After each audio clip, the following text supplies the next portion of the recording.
শুনেছি নাকি ডেকার্স লেনের জয় মা তারার খাবার নাকি খুবই ফেমাস, আর তার থেকেও ফেমাস হচ্ছে এই কাকুটা।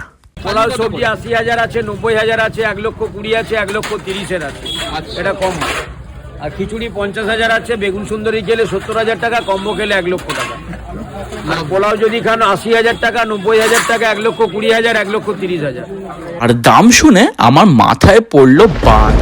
জাস্ট কিডিং গাইজ, এখানকার খাবার খুবই অ্যাফোর্ডেবল আর খুবই মন প্রাণ দিয়ে বানানো হয়। এবারে চলো তোমাদের দেখাই আমি কি কি ট্রাই করেছি আর খাবারগুলো কেমন ছিল। জয় মা তারা, এখানে ডেকার্স লেনে চলে এসেছি জয় মা তারাতে। অ্যান্ড এখানে সব ভেজ পাওয়া যায়। এখানে এটা হচ্ছে ভেজ কর্ন পনির, এটা হচ্ছে এটা কি আছে পনির ভর্তা, এটা হচ্ছে পনির ভর্তা, পোলাও, চাটনি, স্যালাড। জয় মা তারা, ভালো। সকলি তোমারি ইচ্ছা, ইচ্ছাময় তারা তুমি।